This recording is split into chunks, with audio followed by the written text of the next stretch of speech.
కొంతమంది ఎంత బిజీగా ఉన్నా రెగ్యులర్గా ఎక్సర్సైజ్ చేస్తారు, హెల్తీగా తింటారు, ఫోన్ కాల్లో కానీ సోషల్ మీడియాలో కానీ వాళ్ళ ఫ్యామిలీతో ఫ్రెండ్స్తో రెగ్యులర్గా మాట్లాడుతూ ఉంటారు. అయినా కూడా కొంచెం డిస్కనెక్టెడ్గా ఉండొచ్చు.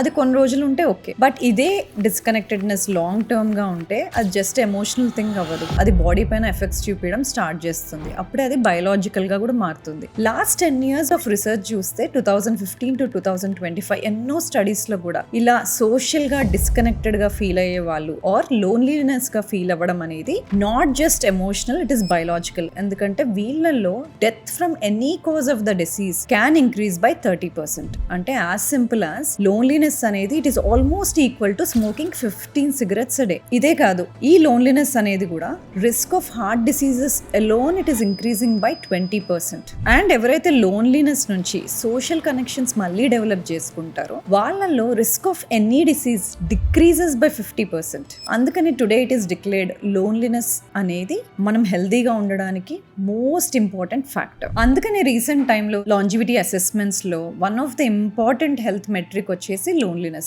ఎందుకు లోన్లీనెస్ అనేది లాంజివిటీలో అంత important and prevalent? Because of few common reasons. ఈ మధ్య చూస్తున్న రీజన్స్ లో top common reason for loneliness ఏంటి? స్క్రీన్ టైం ఎక్కువ పెంచేసుకొని ఫ్రెండ్స్ ని, ఫ్యామిలీని ఫిజికల్ గా కలవడం తగ్గించేసాం. ఇవాళ పొద్దున్నే నేను ఒక వీడియో చూస్తున్నాను, ఒక 20-year-old సోషల్ మీడియాలో ఇలా చెప్తున్నాడు, నేను చాట్ జీపీటీని రెగ్యులర్ గా నా స్ట్రెస్ బస్ట్ చేయడానికి కానీ ఎమోషనల్ గా నేను బెటర్ గా ఫీల్ అవ్వడానికి చాట్ జీపీటీతో ఎవ్రీడే కాన్వర్స్ చేస్తూ ఉంటాను అని విన్నాను. This is what is happening. దీనివల్ల మాట్లాడే వాళ్ళు, మన ఫ్రెండ్స్ కానీ ఫ్యామిలీతో స్పెండ్ చేయడం కానీ అది తగ్గిపోయింది. ఎమోషనల్ నరిష్మెంట్ అనేది ఈ డిజిటల్ మీడియా నుండి ఫిజికల్ గా వచ్చినట్టు రాదు. ఇవాళటి యంగర్ జనరేషన్ అంతా కూడా ఫిజికల్ గా కమ్యూనికేట్ అవ్వడం రిప్లేస్ చేసేసి స్క్రీన్ టైమ్ ని పెంచేసుకొని సోషల్ మీడియాలో స్పెండ్ చేస్తున్నారు. దీనివల్ల లోన్లీనెస్ అనేది స్లోగా ట్రిగర్ అవుతుంది. అఫ్ కోర్స్ ఇది వన్ ఫైన్ డే వచ్చేది, ఇది కంటిన్యూస్ గా రెగ్యులర్ గా చేస్తున్నప్పుడు at one point in time even studies, observational studies కూడా చూస్తే ఎవరైతే సోషల్ మీడియాలో ఎక్కువ టైం స్పెండ్ చేస్తారో వాళ్ళల్లో లోన్లీనెస్ చాలా కామన్ గా చూస్తాం.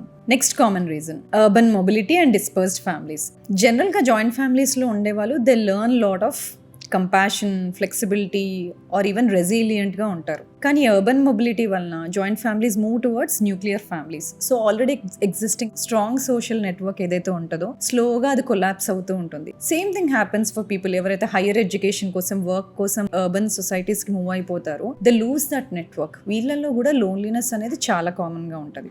Then third common reason life transition. ఇవాళ పొద్దున్నే నేను మా కొలీగ్స్ తో మాట్లాడుతున్నాను, they talking about their parents. Covid తర్వాత ఎలాగా they had to move from villages to urban societies. Quality of care కోసం, హాస్పిటల్ కేర్ కోసం కానీ, మెడికల్ కేర్ కోసం కానీ అలా మూవ్ అయిపోవడం or even retirement during that time ఎలా వాళ్ళ సోషల్ కనెక్టెడ్నెస్ని ఎఫెక్ట్ చేసింది. వర్క్ చేస్తున్నప్పుడు ఒక వర్కింగ్ స్ట్రక్చర్లో ఉన్నప్పుడు కొలీగ్స్ ఉంటారు and there is lot of contentment and passion which allows us to thrive. మనకి ఇష్టమైన పని చేస్తున్నప్పుడు మనకి హెల్త్ ప్రాబ్లమ్స్ రావడానికి చాలా తక్కువ రిస్క్ ఉంటుంది. అదే మన చేస్తున్న పనిని ఆపేయడం ఈ కోవిడ్ తర్వాత చాలా మంది, this is the life transition I'm talking about. Either natural retirement కానీ, ఫోర్స్డ్ రిటైర్మెంట్స్ కానీ, ఆర్ ఈవెన్ విమెన్లో because of postpartum they suddenly stop working. అలాగే they feel more stress during that time. అలాగే menopausal issues అప్పుడు since they going through medical concerns sudden గా వాళ్ళ works or they either go through natural retirement or forceful గా they stop working because their health is not contributing. So ఇందులో one of the most important factors that they lose is social connectedness that they had while working. వాళ్ళు work చేస్తున్న టైంలో వాళ్ళ friends support, employee support, peer support ఏదైతే ఉందో, ఈ whatever reason వాళ్ళు work ఆపేస్తారో that transition that happens in their lives, connectedness పోయి స్లోగా they develop this factor of loneliness. Post పార్టంలో ఈవెన్ మెనోపాజ్లోకి వెళ్ళే విమెన్లో లోన్లీనెస్ అనేది చాలా కామన్ రీజన్ అవ్వచ్చు. మెన్లో కూడా ఈక్వల్లీ కామన్, కాకపోతే మెన్ తొందరగా ఈ సిమ్టమ్స్తో బయటపడరు or even they don't share that feeling that they going through social disconnectedness or they craving for that care అనేది మెన్ యూజువల్గా బయటపడరు. But this is very common in both men and women. Studies కూడా చూసుకుంటే it's not that women predominantly go through it, both genders go through it's in the similar fashion. కానీ విమెన్లో when the life transition happens across postpartum phase and menopause phase, అక్కడ ఎక్కువ common. చాలా misconceptions ఉంటాయి. ఇంట్రోవర్ట్స్లో loneliness ఉంటుందని, ఎక్స్ట్రోవర్ట్స్లో ఉండదని అనుకుంటారు. 2 most important things ఉంటాయి. సోషల్ ఐసోలేషన్ అంటే ఏమో ఎడ్యుకేషన్ కోసం, వర్క్ కోసం, బెటర్ ఆపర్చునిటీస్ కోసం మనం ఎగ్జిస్టింగ్ కమ్యూనిటీస్ నుండి ఐసోలేట్ అయిపోయి అర్బన్ వైపు మూవ్ అవ్వడం కానీ ఆర్ రీలొకేట్ అవ్వడం కానీ, మనం వెళ్ళిన దగ్గర ఎలోన్గా హాస్టల్లో అలా ఉండాల్సి రావడము, ఇది రియలిస్టిక్ సోషల్ ఐసోలేషన్. ఆర్ మన నీడ్స్ కోసం, మెడికల్ కేర్ కోసం మనం ఐసోలేట్ అయ్యి సపరేట్గా ఉండడం, దీన్ని సోషల్ ఐసోలేషన్ అంటారు. This another factor called objective loneliness. అంటే మనం గ్రూప్తోనే ఉంటాం, కమ్యూనిటీస్తోనే ఉంటాము, అలోన్గా ఏమి ఉండము, కలిసే ఉంటాము, రూమ్ షేర్ చేస్తూ ఉండొచ్చు, కానీ మనకు కావాల్సిన ఎమోషనల్ నీడ్కి మనకు సరౌండింగ్ ఉన్న పీపుల్తో మిస్ మ్యాచ్ ఉండొచ్చు. సో ఇలా కలిసి ఉంటున్నా కూడా ఒక పర్సన్కి కావాల్సిన నీడ్స్ ఆర్ డిజైర్స్ ఆ చుట్టూ ఉన్న గ్రూప్ ఆఫ్ పీపుల్ నుండి రానప్పుడు దే ఫీల్ లోన్లీ. దీన్ని అబ్జెక్టివ్ లోన్లీనెస్ అంటారు. So this is very different from introvert person. ఎవరైతే they choose to be alone, వాళ్ళకి నచ్చిన పనులు చేసుకోవడానికి ఆర్ వాళ్ళు బాగా కాన్సన్ట్రేట్ చేయడానికి, ఫోకస్డ్గా ఉండడానికి, వాళ్ళ పర్సనాలిటీ టైప్ని బట్టి వాళ్ళు అలోన్గా ఉండడం చూస్ చేసుకుంటే that is not objective loneliness. Okay, ఇది ఎమోషనల్ కదా, బాడీని ఎలా ఎఫెక్ట్ చేస్తుంది, డిసీజెస్ ఎందుకు వస్తాయి, సోషల్ కనెక్షన్స్ లేకపోతే అన్ని డిసీజెస్ వస్తాయి అంటున్నారు, ఎందుకు? లోన్లీనెస్గా ఉండే వాళ్ళల్లో బ్రెయిన్ ఎంఆర్ఐస్ చేస్తే brain has treated it as a threat. ఎందుకు? వీళ్ళ ఎంఆర్ఐస్లో 2 ఇంపార్టెంట్ ఏరియాస్లో ఎక్కువ హైటెండ్ యాక్టివిటీ ఉండింది. ఒకటి vigilance and other one is self preservation. వాళ్ళని వాళ్ళు ప్రొటెక్ట్ చేసుకునే థ్రెట్లోకి వెళ్ళిపోయినట్టు the brain is behaving. That is what loneliness does to people. అది కాకుండా వాళ్ళ హెచ్పిఏ యాక్సెస్ ఎప్పుడు యాక్టివ్గా, అంటే సింపాథిక్ ఓవర్ డ్రైవ్ అంటారు, అంటే ఎప్పుడు కూడా ఏదో థ్రెట్ వచ్చేస్తుంది కాబట్టి పరిగెత్తాలి అన్నట్టు ఉంటుంది బాడీ. దానివల్ల ఎప్పుడు క్రానిక్గా కార్టిజోల్ ఎలివేట్ అయిపోయి ఉండడము, కొంచెం బ్లడ్ ప్రెషర్ ఎలివేట్ అయిపోయి ఉండడం, కొంచెం రెస్టింగ్ హార్ట్ రేట్ ఎలివేట్ అయిపోయి ఉండడం జరుగుతుంది. So these are the 2 common problems loneliness తో సఫర్ అయ్యే వాళ్ళలో ఎక్కువ ఉంటాయి. ఈ మధ్య కొన్ని స్టడీస్ రిలీజ్ అయ్యాయి. అఫ్ కోర్స్ అవి small group of studies and very recent studies. వీళ్ళల్లో ఎపిజెనెటిక్ క్లాక్స్ అని ఉన్నాయి. అంటే ఏంటి, ఎంత ఫాస్ట్గా ఈ పర్సన్ ఏజ్ అవుతున్నాడు అన్న టెస్ట్ చేయడానికి ఉన్న టెస్ట్ అది. ఎవరైతే లోన్లీగా ఉన్నారో వాళ్ళ పేస్ ఆఫ్ ఏజింగ్, వాళ్ళ రేట్ ఆఫ్ ఏజింగ్ వాళ్ళ రెగ్యులర్ క్రోనలాజికల్ ఏజ్ కన్నా ఫాస్ట్గా ఏజ్ అవుతున్నారు అని తెలిసింది. So this factor of social connectedness అనేది it acts at the level of DNA also. That is what they trying to prove. అదే కాకుండా రీసెంట్ స్టడీస్లో సోషల్ కనెక్టెడ్నెస్తో ఉన్న వాళ్ళకి, లేని వాళ్ళకి గట్ మైక్రోబయోమ్ స్టడీస్ చేశారు. And they are trying to study the profiles కూడా. And this is very preliminary data, కానీ స్టడీస్ ఆర్ షోయింగ్ ఎవరైతే లోన్లీనెస్తో ఫీల్ అవుతారో వాళ్ళలో గట్ మైక్రోబయోమ్ ప్రొఫైల్ అనేది ఎక్కువ ఇన్ఫ్లమేటరీగా ఉంది అని ఈ మధ్య లేటెస్ట్ స్టడీస్లో చూశారు. స్లీప్కి కాగ్నిటివ్ డిక్లైన్, అంటే బ్రెయిన్ ఫాగ్, ఫెటీగ్ ఇలా ఫీల్ అవ్వడానికి చాలా ఇంటర్ కనెక్టెడ్నెస్ ఉంది. 2022లో ఒక మెటా అనాలిసిస్ రిలీజ్ అయింది. దాంట్లో 95,000 పీపుల్ని స్టడీ చేస్తే 23% of the women and 19% of the men లో 2 కామన్ థింగ్స్ ఉన్నాయి. ఒకటి sleep disturbances, second loneliness. That's how closely they are inter connected. వీళ్ళలో స్లీప్ డిస్టర్బెన్సెస్ అండ్ ఫ్రీక్వెంట్ గా నైట్ నిద్రలో లెగడము, అదే కాకుండా మార్నింగ్ లేచిన తర్వాత ఫ్రెష్ గా లేకపోవడం, కాగ్నిటివ్ గా పూర్ గా అనిపించడం, ఫోకస్ తగ్గడం, పర్ఫార్మెన్స్ తగ్గడం, యాంగ్షియస్ గా అనిపించడం, ఇవి ఎక్కువ స్టడీ చేశారు. అది కాకుండా రీసెంట్ అబ్జర్వేషనల్ స్టడీస్ లో loneliness is also linked to cognitive decline and dementia, అంటే మెమరీ లాస్ కి కూడా there is very close connection. Chronic loneliness కి ఇమ్యూన్ సిస్టమ్ కి కూడా చాలా కనెక్షన్ ఉంది. లైక్ హౌ లోన్లీనెస్ గా ఫీల్ అయ్యే వాళ్ళల్లో chronic inflammatory markers like ferritin, interleukin 6, even HSCRP ఎక్కువగా ఉన్నాయి. వీళ్ళలోనే వైరల్ ఇన్ఫెక్షన్ వచ్చినప్పుడు యాంటీవైరల్ ఇమ్యూన్ సిస్టమ్ ఎఫెక్ట్స్ అనేవి తక్కువగా ఉన్నాయి. అలాగే వూండ్ హీలింగ్ కూడా వీళ్ళలో పూర్ గా ఉంటుంది. లోన్లీనెస్ ఒక పర్సన్ బిహేవియర్ ని మల్టిపుల్ వేస్ లో ఎఫెక్ట్ చేస్తుంది. నెంబర్ 1, వాళ్ళల్లో ఫెటిగబిలిటీ అండ్ స్లీప్ డిస్టర్బెన్సెస్ వల్ల వాళ్ళకి ఎక్సర్సైజ్ చేయాలన్నా, సెల్ఫ్ కేర్ తీసుకోవాలన్నా మోటివేషన్ ఉండదు. నెంబర్ 2, వీటి వలన వాళ్ళ డిజైర్ టువర్డ్స్ హెల్దీ చాయిసెస్ తగ్గిపోతాయి. దాంతోపాటు unhealthy behaviours like smoking, alcohol, అలాగే అన్హెల్దీ ఫుడ్ హ్యాబిట్స్ అనేవి ఎక్కువ స్టార్ట్ అయిపోతాయి. వీటి వలన, ఈ కంబైన్డ్ ఎఫెక్ట్స్ వలన స్లోగా అది వాళ్ళ మెటబాలిజం పైన ఎఫెక్ట్ చేస్తుంది. ఈవెన్చువల్ గా వాళ్ళ చాయిసెస్ వల్ల అవి కార్డియోవాస్కులర్ డిసీజెస్ కి, న్యూరలాజికల్ డిసీజెస్ కి రిస్క్ పెంచుతుంది. అదే కాకుండా సోషల్లీ ఐసోలేటెడ్ ఇండివిజువల్ ఇండివిజువల్స్ లో ఈ ఫెటీగ్ వలన, loss of drive and motivation వలన ఫ్రీక్వెంట్ గా వాళ్ళలో సెడెంటరీ బిహేవియర్ ఎక్కువగా ఉంటుంది. సో వాళ్ళకి ఫంక్షనల్ కెపాసిటీ కానీ కార్డియోవాస్కులర్ రిజర్వ్ కానీ చాలా తక్కువగా ఉంటాయి. That also again increases their risk for all diseases. Practical గా ఈ లోన్లీనెస్ ని ఎలా సాల్వ్ చేయాలి? జస్ట్ డిస్ట్రాక్షన్ కోసం ఒక హ్యాబిట్ ఎంచుకుంటే చాలా, or we have to do multiple things. We can try multiple ways. Number 1, recent గా మన దగ్గరకు ఒక 85-year-old జెంటిల్మెన్ వచ్చారు. ఆయనకి ఫీట్ లో టింగ్లింగ్ అండ్ నమ్నెస్ ఉండింది. మెంటలీ షార్ప్ గానే ఉన్నారు. మెమరీ ఈస్ డీసెంట్లీ ఓకే, కానీ ఇంతకు ముందు ఉండేంత ఎనర్జీ లేదు. That was the only concern. History అడిగితే రీసెంట్ గా లాస్ట్ 1 month ముందు తను ఒక అపార్ట్మెంట్ లో ఉండేవాళ్ళు. అక్కడ తన ఏజ్ వాళ్ళు చాలా మంది ఉండేవాళ్ళు. సో ఈవినింగ్ వాళ్ళందరూ కలిసి వాక్ చేయడము, సరదాగా కూర్చొని కబుర్లు చెప్పుకోవడం అవన్నీ ఉండేవి. ఈ 1 month తను వాళ్ళ ఫ్యామిలీ దగ్గరికి, వాళ్ళ సన్ దగ్గరికి మూవ్ అయిపోయాడు. అప్పుడు వాళ్ళ ఫ్రెండ్స్, వాళ్ళ కమ్యూనిటీకి దూరంగా ఉండడం వలన ఈ లాస్ట్ 1 month లోనే he had a episode of viral fever and also feeling of lack of desire. ఏది చేయడానికి ఇష్టం అనిపించట్లేదమ్మా అని చెప్పారు. So the only thing that he needs at this age is some social connectedness. So ఆయనకు మేము ఇచ్చిన prescription ఏంటి?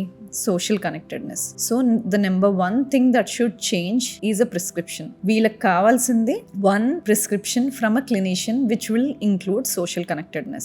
And number 2, encouraging social activities. అది డిఫరెంట్ ఫార్మ్స్ లో ఉండొచ్చు. ఇప్పుడైతే మనకి చాలా క్లబ్స్ ఉన్నాయి and they are dedicated towards specific hobbies. It could be arts, crafts, singing sessions, dancing classes, or even combined sport activities like running clubs.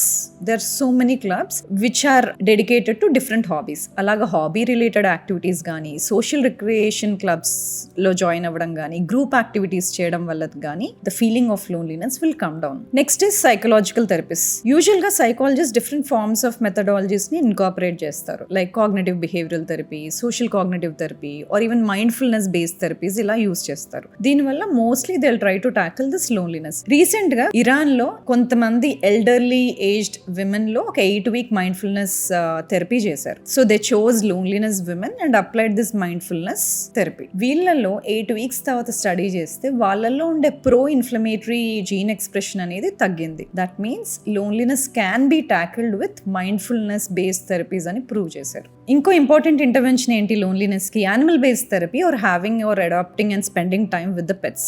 మీరు ఎన్ని studies చూసుకున్నా పెట్ తో టైం స్పెండ్ చేసినప్పుడు, at least 10 to 20 minutes time spend చేసినప్పుడు, there are 2 most important changes in the hormones. ఒకటి oxytocin rise అవుతుంది ఇద్దరిలోను, pet లోను అండ్ ఈవెన్ పేరెంట్ లోను. అలాగే there is increase in dopamine and serotonin. దీనివల్ల ఏమవుతుంది? ఆ స్ట్రెస్ రెస్పాన్స్ ఏదైతే ఉందో వెంటనే తగ్గిపోతుంది. కార్టిజాల్ స్పైక్ కూడా తగ్గుతుంది అండ్ దానివల్ల మూడ్ రెగ్యులేట్ అవుతుంది, పెయిన్ పర్సెప్షన్ తగ్గుతుంది అండ్ స్లీప్ బెటర్ అవుతుంది, యాంగ్జైటీ లెవెల్స్ తగ్గిపోతాయి. వీళ్ళలోనే ఎమిగ్డలా పార్ట్ లో ఏదైతే హైపర్ యాక్టివ్ గా ఉండే పార్ట్ ఆఫ్ ద బ్రెయిన్ ఉంటుందో అది కూడా స్లోగా కామ్ డౌన్ అయిపోతుంది. దానివల్ల their anxiety, palpitations, all of them come down. Is there a test for loneliness?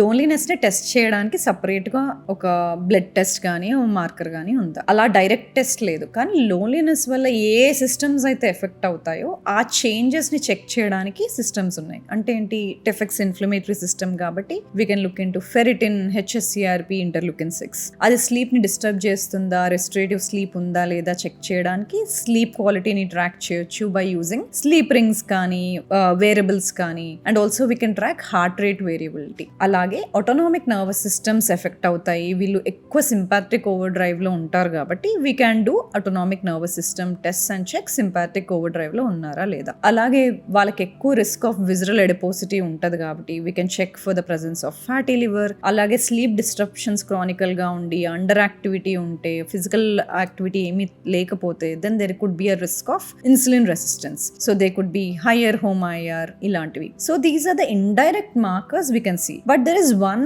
Score called UCLA loneliness score. So దాంట్లో ఫ్యాక్టర్స్ అన్ని మనము క్వశ్చనర్ లో యాడ్ చేసినప్పుడు we can see if we are at risk for loneliness or not. ఈ మధ్య చాలా మంది హెల్తీగా ఉండడానికి అడ్వాన్స్ టెస్ట్ చేయించుకుంటున్నారు, కాస్ట్లీ సప్లిమెంట్స్ తీసుకుంటున్నారు. They are doing all that they can. Wearables వేసుకుంటున్నారు, స్లీప్ ట్రాక్ చేసుకుంటున్నారు, హార్ట్ రేట్ వేరియబిలిటీ ట్రాక్ చేసుకుంటున్నారు. But one of the most important factor they could be missing is social social connectedness.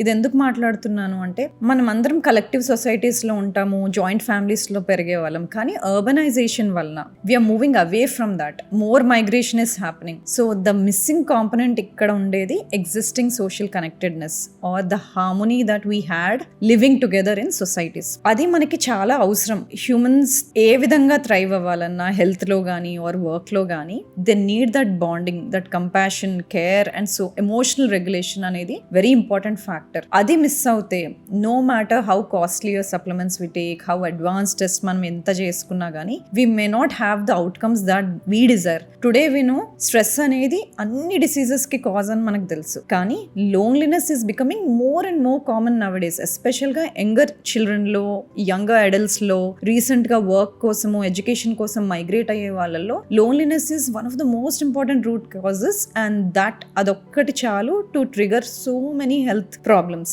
So people end up doing tests and doing different diets or they spend more time in the gym outcomes కోసం. కానీ what we are missing is this loneliness, which is the important factor which is driving all causes of diseases. అందుకని వాళ్ళ very important video చేసాం. ఎవరైతే loneliness only emotional అనుకుంటారు, physical biology పైన effect ఉండదు అనుకుంటారో వాళ్ళ కోసం this video today. So loneliness is not just emotional, it's biological. And అదొక్కటే కాదు, it will all make you age faster. And వేరేవన్నీ కరెక్ట్ చేసుకున్నా ఈ సోషల్ కనెక్టెడ్నెస్ ఫ్యాక్టర్ ఒక్కటి కరెక్ట్ చేయకపోతే then we cannot go any further in longevity or health. Thank you for watching this video. మీకు ఈ video కనుక ఇన్ఫర్మేటివ్ గా అనిపిస్తే don't miss watching other 2 videos. One is on GLP-1 drugs and other one is on sleep. ఒకవేళ మీరు ఇంకా ఈ ఛానల్కి సబ్స్క్రైబ్ చేసుకోకపోతే సబ్స్క్రైబ్ టు డాక్టర్ సమతా తులా.